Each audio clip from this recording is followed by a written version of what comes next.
Hello दोस्तों, और स्वागत है आपका आज के इस नई वीडियो में। तो अभी तक हम ये देख रहे थे कि हमारे देश में डेली केसेस लाखों में बढ़ रहे और डेली डेथ्स हज़ारों में हो रही है। लेकिन इंडिया की रिकवरी रेट भी काफ़ी अच्छी थी। लेकिन कुछ टाइम पहले ही आपने न्यूज़ में देखा होगा कि जो कोरोना वायरस से रिकवर हो गए पेशेंट्स हैं उनको एक दर्दनाक और डेडली फंगल इन्फेक्शन हो रहा है। तो आइए जानते हैं क्या है वो। ये फंगल इन्फेक्शन का नाम है म्यूकोरमाइकोसिस। यह असल में बहुत ही रेयर इन्फेक्शन है। यह होता है अगर आप म्यूकोर मोल्ड के कहीं टच में आ जाए। यह म्यूकोर मोल्ड पाया जाता है सॉइल में, प्लांट्स में और ख़राब हो रहे फ्रूट्स और वेजिटेबल्स में। और ये म्यूकोर मोल्ड्स हमारी बॉडी में हमारे नाक से, हमारे मुंह से या हमको कहीं पे चोट लगी हो वहाँ से एंटर कर सकते हैं। और ये म्यूकोरमाइकोसिस अफेक्ट करता है हमारे नाक को, आँख को और कभी कभार हमारे ब्रेन को। ये स्टीरॉइड्स के इस्तेमाल से भी हो सकता है, वही स्टीरॉइड्स जो सीवियर और क्रिटिकल कोविड-19 पेशेंट्स के ट्रीटमेंट में यूज़ किया जाता है। स्टीरॉइड्स सीवियर और क्रिटिकल कोविड-19 पेशेंट्स में इसलिए इस्तेमाल किए जाते हैं क्योंकि वो हमारे लंग्स को पूरी तरह फेल होने से रोकते हैं। और जब हमारी बॉडी कोरोना वायरस से लड़ रही होती है तब हमारी बॉडी को डैमेज होने से रोकते हैं स्टीरॉइड्स। बट ये साथ ही साथ हमारी इम्यूनिटी को थोड़ा कम कर लेता है और हमारे ब्लड शुगर लेवल को भी बढ़ा देता है।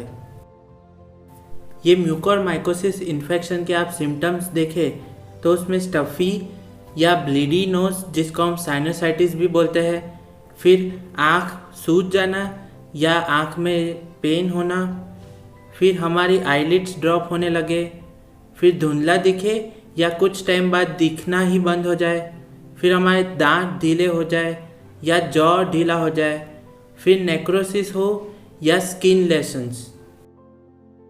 काफ़ी सारे डॉक्टर्स का ये कहना है कि जब पेशेंट्स उनके पास ऐसे सिम्टम्स लेके आते हैं तब उनको ऑलरेडी धुंधला दिखना शुरू हो चुका होता है या तो अपनी देखने की शक्ति ही गुमा चुके होते हैं।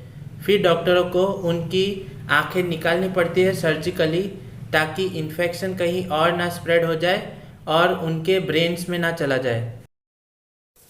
तो ऐसे में आपको ये ध्यान रखना है कि मास्क तो ज़रूर ही पहनना है ताकि नाक से इन्फेक्शन ना आ सके। और जब आप कोई कंस्ट्रक्शन साइट पे जा रहे हो तो आपको अपनी पूरी बॉडी अच्छे से कवर करनी है, यानी कि फुल स्लीव शर्ट पहनो, पूरे पैंट पहनो, शूज़ पहनो, ग्लव्स पहनो और पूरी बॉडी को अच्छे से कवर करो। और अगर आपको डायबिटीज़ हो तो आपको अपने ब्लड ग्लूकोज लेवल का और डायबिटीज़ लेवल का अच्छे से ध्यान रखना है, यानी कि आपको प्रॉपर अच्छे से बैलेंस डाइट लेना है कोविड रिकवरी के बाद। और अगर आप कोई दवाई ले रहे हो जैसे स्टीरॉइड्स या एंटीबायोटिक्स तो वो आपको डॉक्टर की सलाह से ही लेने हैं, यानी कि सही वक्त पर सही क्वांटिटी। और डॉक्टर की सलाह से ही आपको ये जानना चाहिए कि कब आपको दवा लेनी बंद करनी चाहिए। और अगर ये सारे सिम्टम्स आपको खुद में दिख रहे हो तो आपको ये एम्फोटेरिन बी दवाई शुरू करनी चाहिए, जो कि एक एंटी फंगल ड्रग है, बट वो भी आपको डॉक्टर की सलाह से ही करना चाहिए। तो अंत में मैं यही कहूँगा कि ये ब्लैक फंगस इन्फेक्शन जो है वो सभी को नहीं हो रहा और सिर्फ कोविड पेशेंट्स को ही नहीं हो रहा है। ये उन लोगों को हो रहा है जिनकी इम्यूनिटी कम हो और उनको डायबिटीज़, किडनी डिजीज़ या कैंसर से रिलेटेड कोई भी डिजीज़ हो। तो ऐसे में अगर आपको इन सब के जैसी कोई भी डिजीज़ हो तो आपको अपना बहुत ज़्यादा ध्यान रखना है। और अगर आपको ऐसे कोई सिम्टम्स दिखे तो आपको तुरंत ही डॉक्टर के संपर्क में आना है और उनकी सलाह लेनी है। तो दोस्तों, इस वीडियो के लिए सिर्फ इतना ही। अगर आपको ये वीडियो पसंद आया हो तो इसे लाइक करना बिल्कुल ना भूलें। कमेंट करके बताएं आपको कैसा लगा ये वीडियो और सब्सक्राइब कीजिए मेरी चैनल डॉक्टर विश्वास जय अखानी को। Thank you. जय हिंद।